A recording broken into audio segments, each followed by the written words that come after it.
Bem-vindo ao podcast da Escola Bíblica Dominical da Igreja Assembleia de Deus o Precursor, em São José de Ribamar, Maranhão, Brasil. Hoje, vamos refletir sobre a lição 2, que aborda a importância da Igreja de Jerusalém como um modelo a ser seguido. O texto áureo para nossa reflexão é: e perseveravam na doutrina dos apóstolos, e na comunhão, e no partir do pão, e nas orações. Atos capítulo 2, versículos 42. Olá, hoje a gente vai dar uma olhada mais de perto na Igreja de Jerusalém. Ela é muito vista como um modelo, né? Lá do comecinho do cristianismo. E para guiar essa nossa conversa, a gente está usando uns trechos de um estudo chamado A Igreja de Jerusalém, o modelo a seguir. Isso aí. A ideia é entender o que essa análise diz, sabe? O que fez essa primeira comunidade ser tão exemplar, a ponto de chamarem de igreja-mãe. Uhum. E tem aquele versículo-chave, né? Atos 2,42, que o estudo destaca bastante. E perseveravam na doutrina dos apóstolos e na comunhão, e no partir do pão e nas orações. Fundamental esse versículo. E olha que interessante, o material já começa dizendo que essa igreja não nasceu de qualquer jeito. Nasceu forte, origem divina, cheia do Espírito Santo, com os apóstolos ali supervisionando. Que base, hein? Uma base poderosa, sem dúvida. Divina mesmo. Então, tá, para a gente entender esse modelo, por onde a gente começa? O estudo indica que tudo começa, assim, nesses alicerces bem firmes, principalmente na doutrina dos apóstolos, como você falou, Atos 1.2, 2.42. Parece que a identidade dele estava toda amarrada nisso. Exatamente. E esse perseverar na doutrina, isso é profundo. A palavra grega é didarré, ensino, instrução.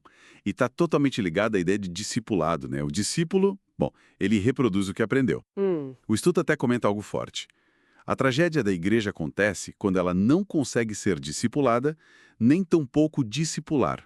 Pesado, né? Nossa, é forte mesmo. Faz muito sentido. E além dessa parte do ensino, tem o lado dos relacionamentos, né? Que parece ser super importante também.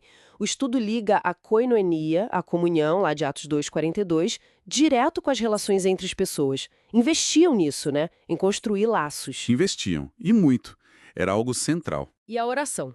Era constante também, pelo visto, o estudo cita Pedro e João indo orar no templo. Isso, Atos 13.1. Isso. E aquela cena da igreja toda reunida, orando fervorosamente, lá em Atos 12? Exato.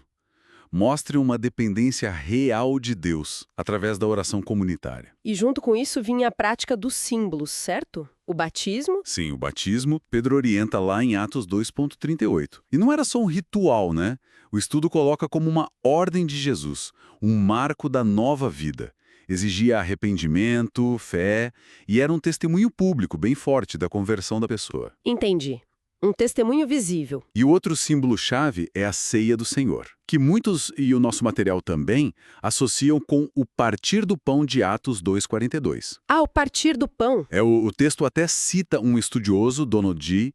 Ele dizia que a ceia levava a igreja de volta para o coração da fé, para o centro do evangelho. Que interessante isso. E tem mais. Atos 2,46 sugere que talvez fosse uma prática diária. Diária? Uau! Isso é uma intensidade muito grande, né? Mostra como era central para eles. Muita intensidade. E falando nessas características fortes, o estudo aponta outras coisas que faziam dela um modelo. Uma delas é a reverência. Atos 2,43 fala de phobos, temor, em cada alma. Não um medo que paralisa, né? Mas um respeito profundo pelo sagrado. Uma consciência da presença de Deus ali. Exato. Um temor reverente. E junto com isso, a manifestação de dons.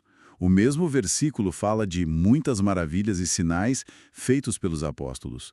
O estudo conecta isso aos dons do Espírito.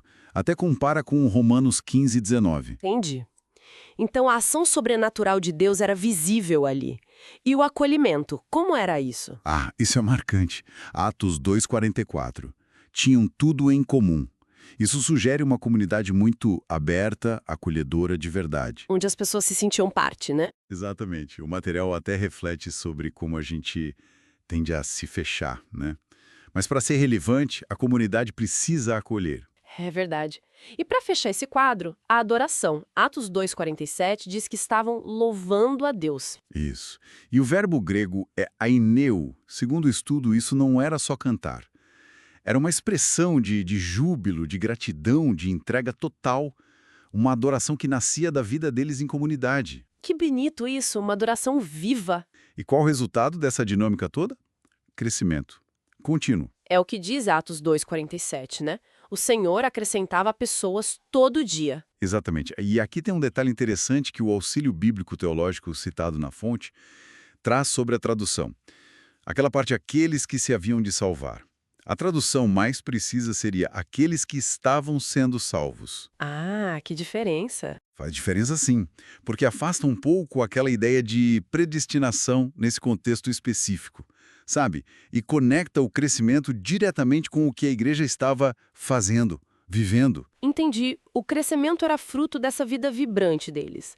Então, para a gente amarrar, os pilares que o estudo destaca são a firmeza na doutrina, a didaché, a comunhão real, koinonia, a oração constante, a importância do batismo e da ceia, a reverência, phobos, o acolhimento, os dons em ação e a adoração expressiva, aineu. Esses são os elementos que, segundo a análise, fizeram dela a igreja-mãe, o modelo. Um modelo bem completo. Sim, mas tem um mas importante, que a própria conclusão do estudo aponta. Qual seria? Ser modelo não quer dizer ser perfeita. A igreja de Jerusalém teve seus problemas, enfrentou desafios. Não era um conto de fadas, sabe? Tinham conflitos, dificuldades. Importante lembrar disso. Não idealizar, né? Exato. E para a gente terminar, queria deixar uma pergunta no ar, que vem direto dessa leitura de Atos 2, sobre ter tudo em comum, a partilha de bens. Sim. Como será que esses princípios de comunidade forte, de suporte mútuo,